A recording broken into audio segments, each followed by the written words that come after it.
Welcome to another exciting episode of Building Extraordinary Brands, where we dive deep into the world of branding, marketing, and design. Today, we have an exceptional guest with us, Aarti Parmar. Aarti is a certified brand strategist and qualified coach who's passionate about educating and activating founder-led businesses to mindfully define their magnetic core, brand identity, and use it with intent, joy, and effect. With 18 years experience working with solopreneurs and SMEs in the UK and overseas, including a decade in Malaysia, Aarti has empowered thousands of businesses to position their brand to lead with purpose, communicate with certainty, and enjoy commercial growth. She believes if a brand isn't clear on the inside, it will not be clear on the outside. In this episode, we're going to explore how mindful branding and strategic networking can significantly impact business success. Aarti's going to share her expertise and advice on building a personal brand, leveraging networking, and achieving personal growth, achieving business growth. A lot to pack in here. Some of the key discussion points we're going to cover: mindful branding and its importance, leveraging your network, and building a personal brand, and some effective strategies for networking, both online and offline, and much more. So a lot to cover. Welcome to the show, Aarti. Thank you. Thank you so much for having me. And I'm just super excited to be sharing with you. Awesome. Well, first off, let's talk about your journey to becoming a brand strategist and a coach. How did you get into that? Yeah, sure. How I actually got into it, it was through rejection. So I worked and lived in Malaysia for 10 years, as you mentioned.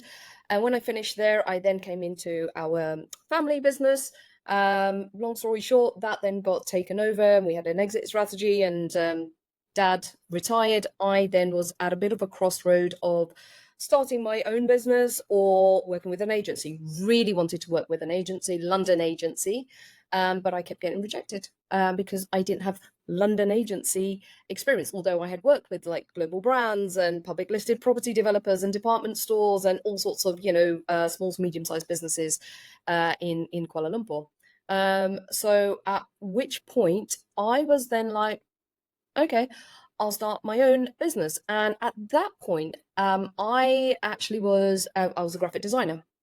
So I initially went out saying, I do graphic design, branding, marketing. So I set up my business and, put myself out there doing literally anything, everything for anybody, everyone, that kind of thing, and I honestly can tell you, I actually didn't have no idea what brand strategy was at that point. Yeah. So I'm going out there, like I said, chasing what felt like I was just chasing another sale to invoice, going round in circles, feeling really demotivated, deflated, getting jobs I actually didn't really enjoy. Some of them I really enjoyed. And then, just feeling a bit like there must be more to this than, how I'm running a business and what I'm doing and how I'm putting myself out there. So I attended, various different workshops and all of that kind of thing. And then in that journey, I accidentally came across coaching. So I attended this 2-3 day course, and I had one of these epiphany moments of like, coaching needs to be part of my life and it needs to be part of my clients' lives. This isn't about a logo and a website first and foremost for businesses. It's really about, having ownership of what matters to them. So then they can, come from a place of, really, really feeling enthused and loving what they're doing and understanding why they're doing what they're doing. At that same time, I was then doing some courses around brand courses and stuff, and then eventually became a certified brand strategist. So now combining both of those together, being a certified brand strategist and a qualified personal performance coach, for me, this is where, you really bring ownership and alignment together with much more sort of strategic intent. And earlier you mentioned about mindful branding. I can That was my start. next question. Yeah, I was okay. going to ask, before we get into that, do you still do design, or you focus on coaching and strategy? Do you know what, Jacob? It took me some time to transition because I did, I loved brand design and I've created, and even some of the clients I worked with 5, 6 years ago, they're still using my, brand visual identity systems that I've created for them. And that is a different kind of joy when you're in your mode, your creative mode and creating and all of that kind of thing. However, where I then started to feel a lot more fulfillment and meaning in what I'm doing and why I'm doing what I'm doing, I've really actually now transitioned. So no, I'm not really, no, I'm not. I work Okay. with the brand Simple design. answer. Yes, yeah, yeah, Uh, yeah. it's behind you. Okay. Well, mindful branding. This is your focus at the moment. Like, at what point did this come into play? Like, can you just give us a bit of insight, like what mindful branding means to you, and like how did this come about? Yeah. I'll go into firstly how it came about. So, whilst I was in Malaysia, I met my spiritual mentor, and his mentors were monks that would come from Tibet and Thailand. So, during that time in my 20s, I was hanging out with my mentor and monks basically. And this was my first taste of meditation and mindfulness. So, I was exposed to this for quite a number of years. Now, fast forwarding with brand strategy, coaching, and that side of things, what became more apparent is actually we need to be a lot more, mindfulness doesn't just only exist in your day-to-day life for you as an individual. Actually bringing mindfulness into your business, how you show up, your brand, how you're positioning it, why you're doing what you're doing, what the objective behind each and every action actually is. It brings you into a whole different state of mind of the outcomes that you actually are working towards, rather than just like, oh, okay, that's another trend. Let me try and do that. Let me try and do that. Oh, I see they're doing that now. Let me copy that.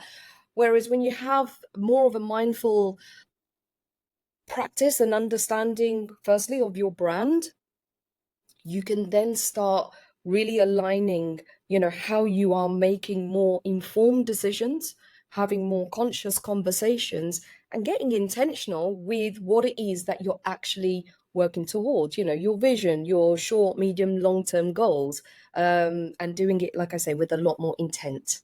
Yeah, I was going to say the key word there is intentional, right? Like, so okay. Absolutely. So why is this important for businesses? Okay. Super, super important, and even more important, in today's world, because the digital age that we live in means that people have a lot more access to information, more businesses, all of those kind of things. So it's very easy now to blend in, into that noise. It's a very, very saturated market. So without the understanding of actually what's really driving you, what's the fuel behind this, again, coming back to the objectives and really thinking them through, it could, if you're not doing it, it could end up leaving you feeling a bit sort of all over the place, blending in, that really, sort of deflated feeling. And for me, people are good at what they do. And I truly believe a brand is a vehicle to serve, grow, and impact. So No. when you have that insight and understanding of what the real kind of positive transformational outcomes that you actually provide as a business, as a brand, as an individual, you can then make a much bigger impact in the world. Yeah, and you have clarity, right? You know the direction, you have a vision, and you can follow it, and you're not just going all over the place. And you know how Mm, to connect with the customer. It just makes for a much stronger brand. So absolutely. now that we have your context around like mindful branding and why it's important, do you want to share some examples of how you may have applied this, or some other examples out there, maybe not necessarily yours? Yeah, sure, sure. I'll start with some of my, own examples because, obviously they've worked and stuff. So, and a simple example is like, going from that graphic designer to then, getting clear on my own purpose, mission, vision, values, and all of that kind of thing was a game changer because now how I'm talking and what I'm saying, it's not product and service led. I'm not like, oh yeah, I can do your logo and your visual identity system. It's a whole different level and a different dialogue of conversation. Outcome focused.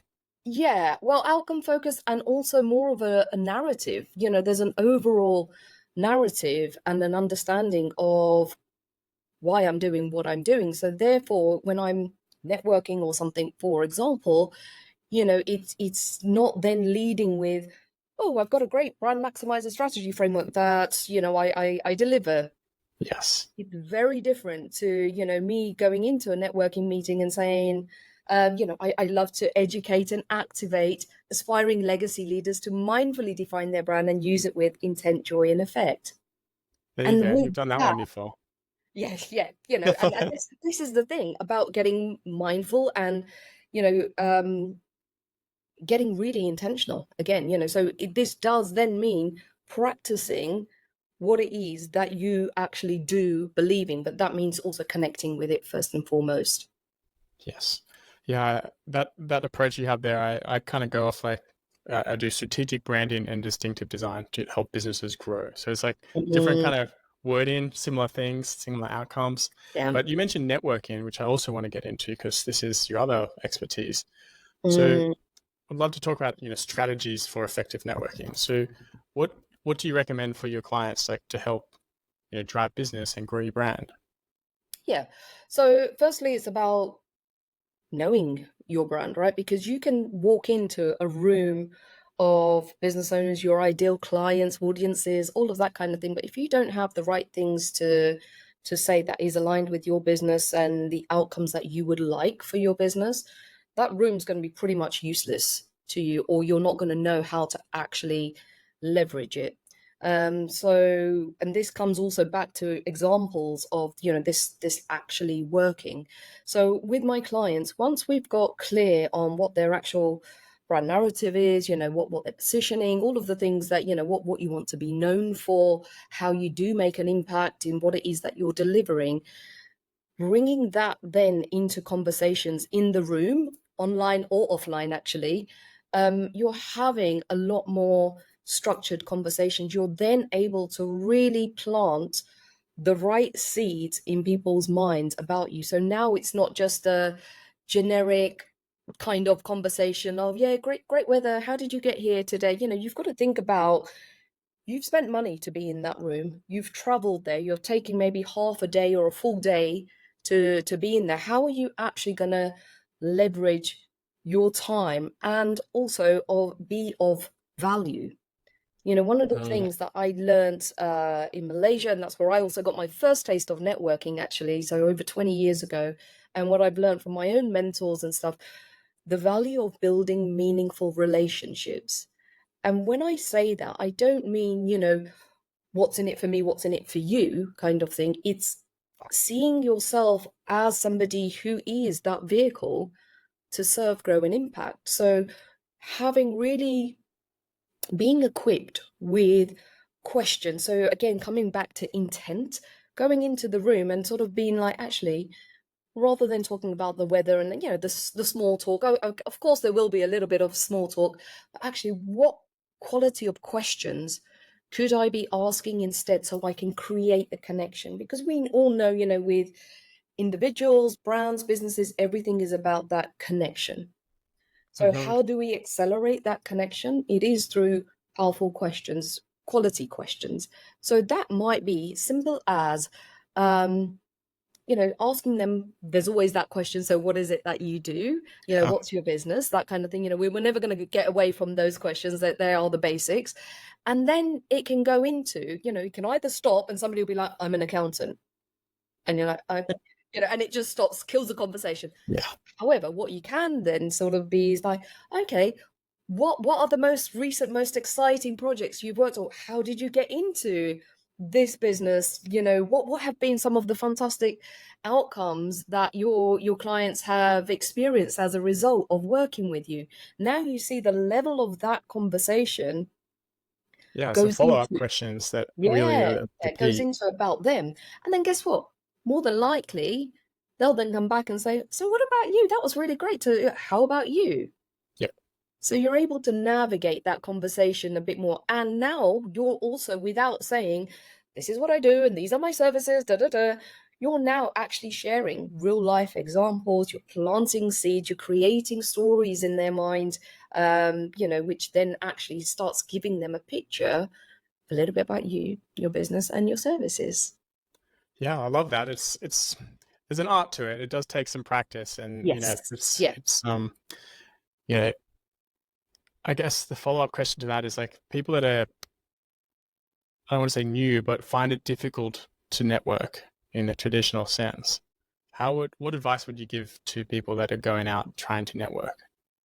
Yeah. Um, Completely get it, been there, done that. And even after 20 years of doing it, going into new rooms still feels daunting, and I am somebody who says I love networking. But then there is this introvert side of me.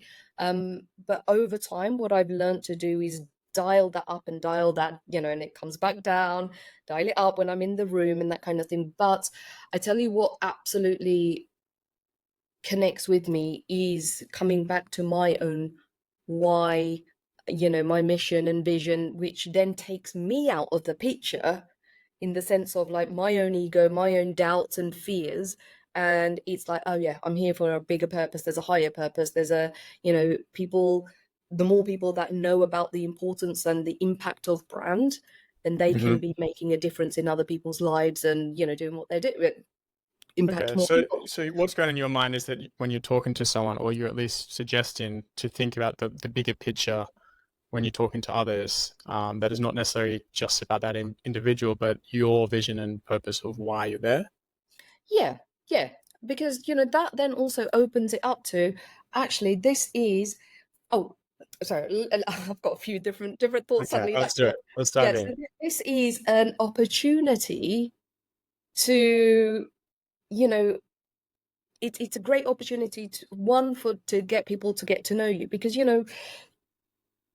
we can sit behind our laptop and just hope that business will fall out in our lap. And we know, Jacob, it doesn't work like that. No matter, yes, you can put some posts out and that kind of thing, but eventually, especially as service-based businesses, there's going to be a conversation at some point of, people wanting to know, are you the right person for them? Right. So one, that gives you a quicker way to create genuine, authentic connection. Two, for the newbie, and I do this with myself as well, is don't call it networking. Don't call it Mm. networking. Call it I'm building my brand, I'm cultivating relationships, I'm building up my contacts, my resources, so call it everything else but networking. Then, if it makes you Mm. feel better, call it growth growth tactics. I don't know, something that feels good for you. Yeah, Loving connections. I don't know, that kind of thing. Whatever feels right for you, because that's another thing. The word networking can feel quite like heavy bit of and stigma. Yeah. daunting and like, oh, I've got to go into this room full of strangers. But it's also knowing everyone's in the same boat. Mm. Everyone, is probably feeling that way. And, you will get people in the room who are a bit more like chatty and working the room and that kind of thing. And it's not about quantity, it's about the quality of conversations that you're having. Hmm. Okay. Another follow-up question. What about leaving conversations? Because there's an art to this as well, right? When you come across someone that is like, this isn't for me. How do you navigate that, move on, but still be kind about it? Yeah. Yeah, absolutely. So, when somebody's talking and they've come to the end of that, and you're like, and this is genuine because, I am in that room. I've spent time, I've spent money, to be in that room. And sometimes I do know who else is going to be in that room. So I am in my mind mentally making a point. I would like to speak to that person and that person. So it's just like I'm sure that would love to speak to other people in this room. So would I. It's been great speaking with you. Maybe we can connect again later, but Yeah. I'm going to let you, continue to network, and so will I. Yeah, I love how you've spun that onto them. It's like it's like you're putting it on them. Like you'd love to see other people, Yeah, yeah, and versus I maybe need to they're leave. also feeling that way. How do I break away from this Yeah, person? yeah. Oh, I That want. I kind need to of thing, get. I need without to go to the feeling toilet, or bad. I need to fill up my Or drink. yeah. Or All even say right. I just need a bathroom. Yeah, exactly. It's a classic. All right. Shifting gears, we'll move into from networking to personal branding. Hmm. So you're all about building a personal brand for business success, and this is definitely a very trendy. I hate that word trendy, but it's very apparent in today's day and age. You know, the personal brand is stronger than company brands. So, like, what's your thoughts on that? You know, personal branding versus maybe not verse, but the combination of personal branding and company branding. Yeah, Like, and what's then your take on that? you've just hit the nail on the head. I don't see it versus. Yeah, yeah, I see it as integration. yes. It is absolutely interconnected. The number of times people will say to me, "Oh, I'm not quite sure whether to, concentrate and build my personal brand or my company business. That brand."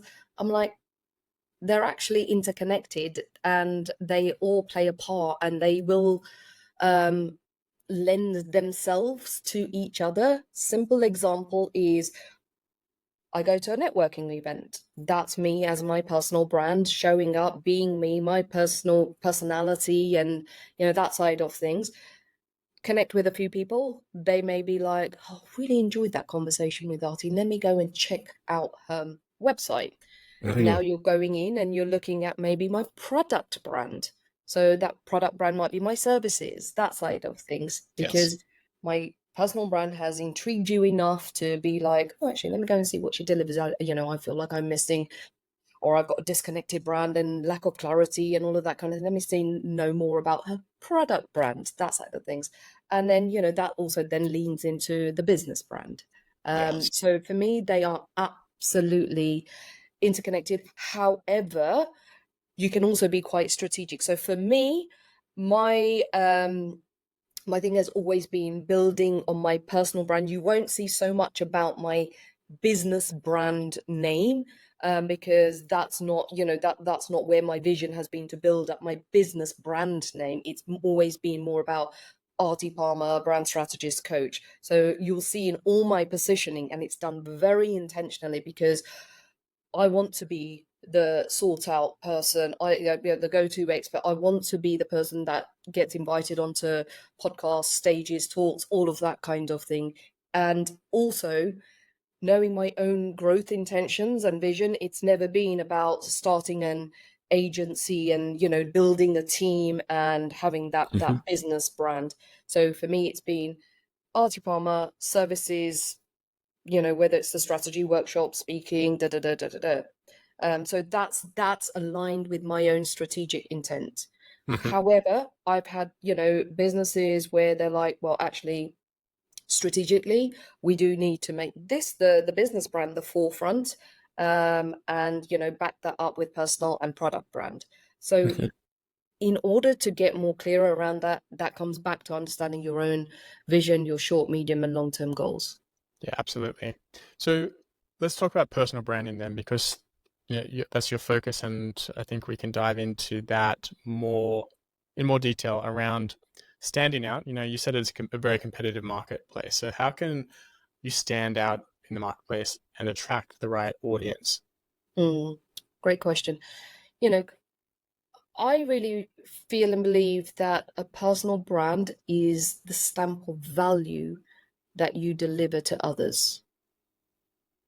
So, with that being said in mind, we need to understand what value is it that we actually bring to the table. So that then means going inwardly. There has to be some sort of self-awareness and a self-introspection journey here, because personal brand, it is about you, but it isn't about you, if that also makes sense. Yeah. So however, people are doing deals with a person, collaborations with a person. They're gonna work with the person. So it's really, really important, first and foremost, to get clear about, actually, why do I even want to build a personal brand. Because if you're building a personal brand because that's the trend right now, or because everyone's saying you must build a personal brand, you must build a personal brand, and you're just going out there because that's what you've been told, that's not going to be very long lived. Yeah. Really get clear about, actually, why do I want to build a personal brand? How does that align with my business and brand growth goals? And then start really looking into what kind of value do I bring to the table? Because at the end of the day, personal brand is that the combination of, your expertise, your journey, your story, your knowledge, and your values and your personality. So it's that combination, mix them with your business, what you deliver there. So that's what I would say. First and foremost is, it's really, why do you want to even build a personal brand? Mm-hmm. And then take it from there. Yeah. Okay, so you're understanding your vision first. You're looking at how to stand out by looking at, I guess, your customers, which we didn't really touch on there, but Mm. the marketplace as well. Who Yeah. you're up against, and what's true and authentic to you. And like you Mm. said, it's like that combination. You have to consider all of these variables to Yeah, position yourself properly and to stand out, and ideally connect with your audience because that's who you're going after based on your vision.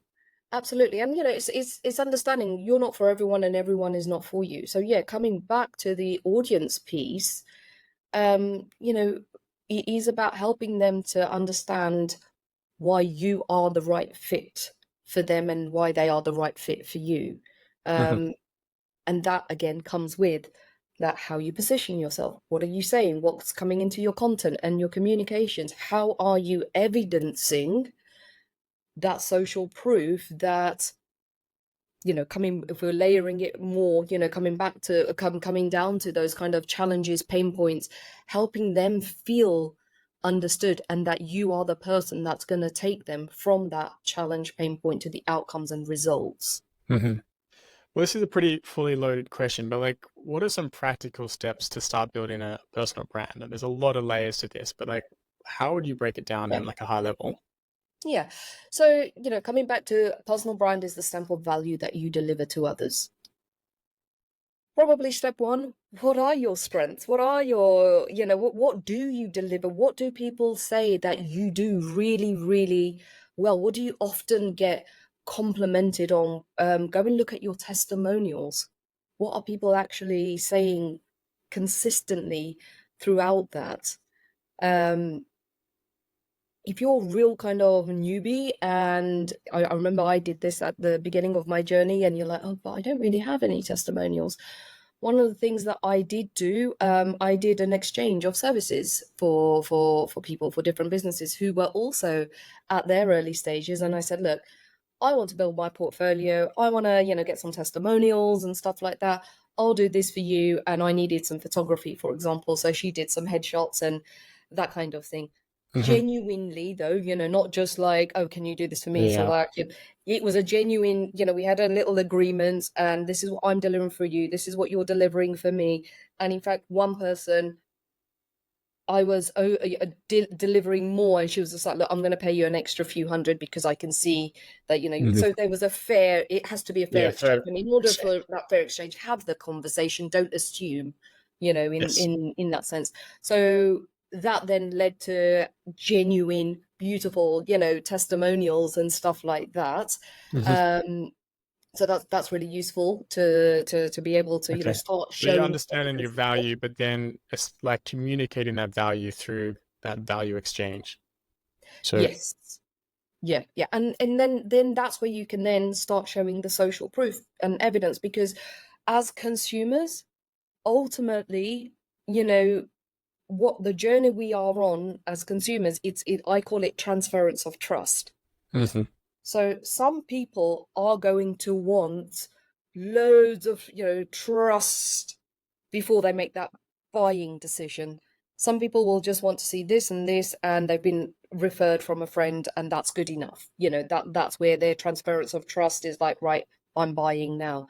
So we've got to remember, people are on that journey of transference of trust. So it's up to us as business owners to provide that transference of trust, and that transference of trust comes through testimonials, case studies, comes through showing up, being invited onto talks, podcasts, that kind of thing. And you can even put yourself forward for things, right? If you're networking Mhm. and every month, or, they've got expert talks and stuff, why not say, actually, I'd love to talk about productivity. I'd love to talk about mindful branding, personal Yeah. branding, And that's how we those got on this call, actually. Like yes. you reached out, and it was brilliant. So you got my attention, and here we are. And Here we so are. glad You I just did. never know. And that's the other thing. You just never know, right? And I always sort of say, ask, because the worst anyone can say is no, and that's it. Yeah, Or exactly.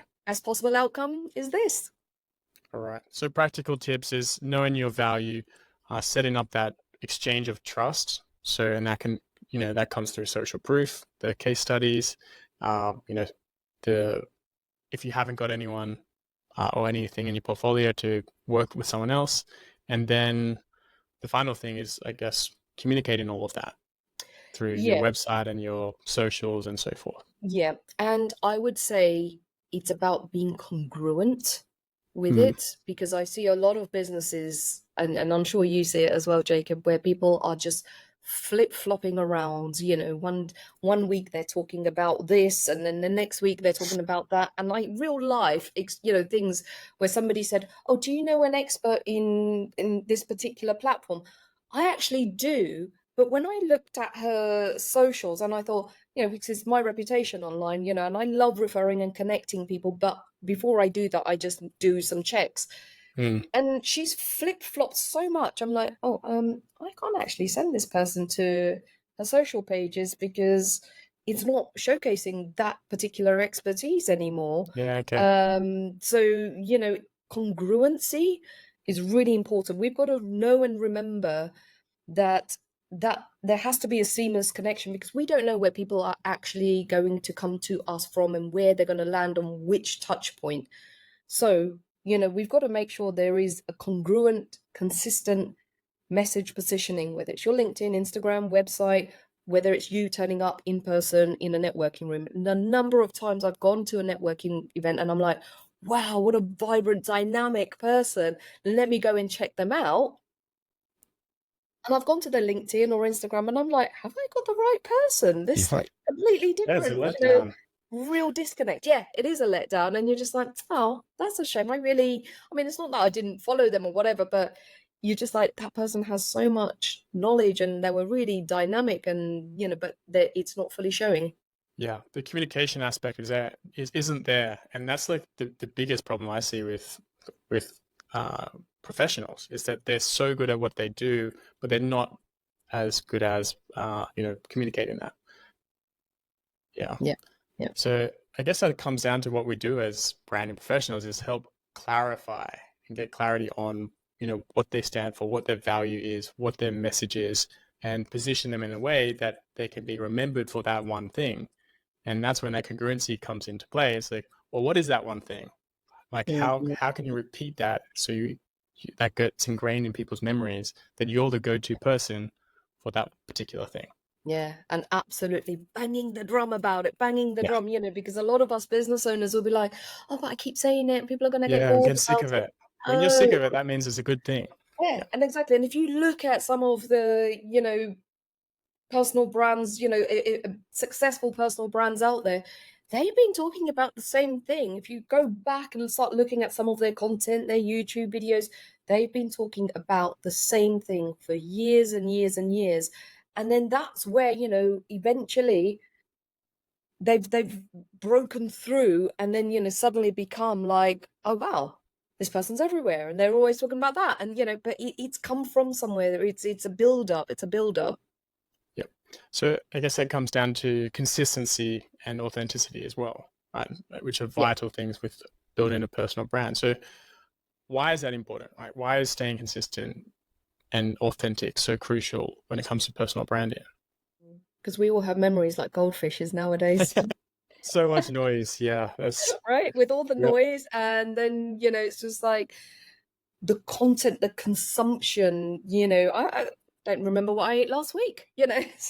Yeah, you're right. Consistency, you know, and I always say this actually, clarity without consistency doesn't work, and consistency without clarity also doesn't work. And when I say that, I'm coming from a place of, because I know there are people out there that they have clarity in their mind. They're clear about, okay, I want to do this, but they're not consistently showing up, Yeah. you know, in on their different touch points. Or you've got people who are really consistently being noisy as, you know, Hmm. on social media platforms, and I, you know, and these are the people that I call the flip floppers. You know, they're consistently showing up, but I've got no clarity on what it is that they do. I've got no idea like what I would actually purchase from them, Yeah. and or who I would refer to them. So yeah, you know, this is Yeah. this Very, is very important. So do you have any tips for maintaining this consistency? Right. yeah. Tips would be knowing, firstly, again, coming back to what do you want to be known for? And, you know, maybe you might even want to break that down into three things. So today, you know, when earlier you mentioned, right, we're going to talk about personal branding, networking, and brand strategy. I think you said, you know, something along those kind of Mindfulness. Yeah. mindful brand, mindful Mindful branding. branding. Yeah.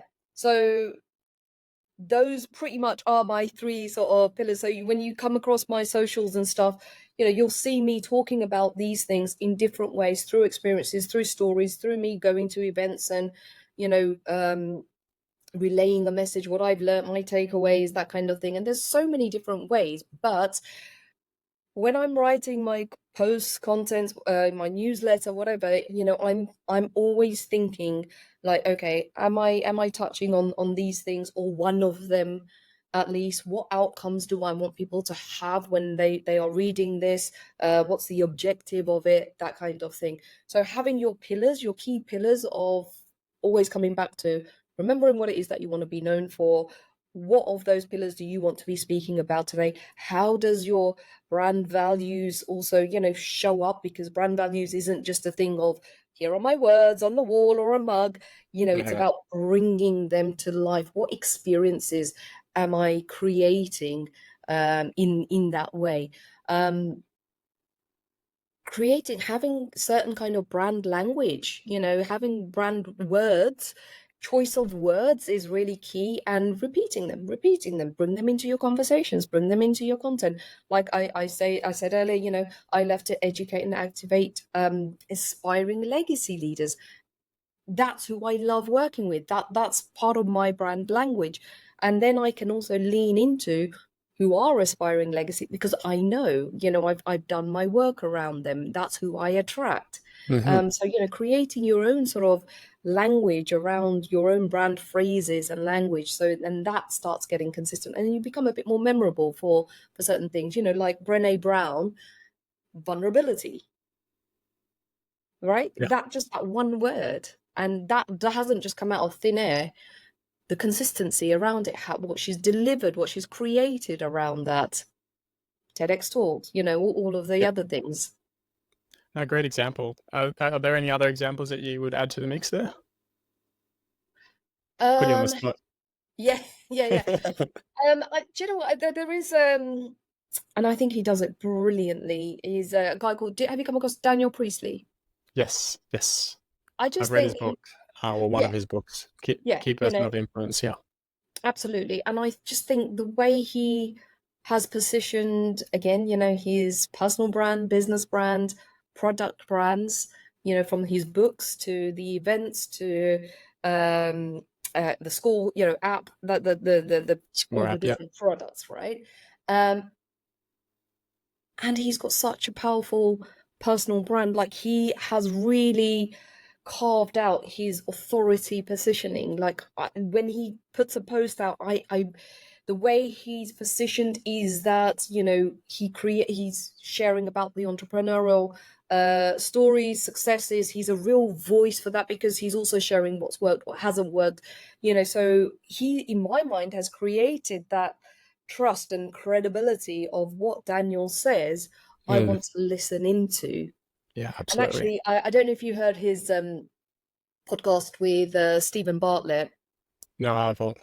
It's absolutely brilliant, right? And I was on some like Zoom call with Daniel, and there was other, a bit of a networking thing, and he shared his story about how he ended up being on that, how we got selected to, well, got invited to be on that. I mean, dreamed to be on Stephen Bartlett's podcast as well, right? And one of the things he said, Stephen's team researched him and researched all the things he'd been doing over the years. And because there was consistency in his messaging, his positioning, that's why he was also, invited. So it just shows, right, that consistency can really, because if you are flip-flopping around, then it's like that person said, is advocating this, and then they're there, and then they're there, and then they're there. So it doesn't build that confidence in like, right, okay, we need to get this person on this stage or this podcast, and and he's again evidenced and social proofed what he is brilliant at. Totally. And he wrote a book on it, so if multiple books, multiple books, and created a program around it as well. So I took one of their workshops. Yeah, it's brilliant, and there's a whole system behind it. And Key Person of Influence is one I'd recommend reading if you're going to read one of those books. Definitely. And I would say, okay, to simplify that, what I would say is walk your talk. Yeah, there you go. Right. All right. Thank you, Aarti. We're going to wrap this up, but before we do, can you let us, let our audience know where they can connect with you and anything else you wanted to share? Sure. So I'm either on LinkedIn, so as Aarti Parmar, and the same on Instagram. I do have a brand quiz if anybody would like to take it, score up. It's there. It's a 2-minute free quiz. They can sort of see, where they stand with their brand, and discover, if their business needs a brand makeover in that sense, because, again, it's awareness, isn't it? Everything is around awareness. When you have the awareness, then you can have a better understanding, and then, go into clarity, and that clarity you can then create and communicate more effectively.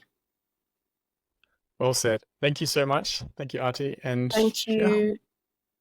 Real pleasure. And thank you so much. Take care. Building extraordinary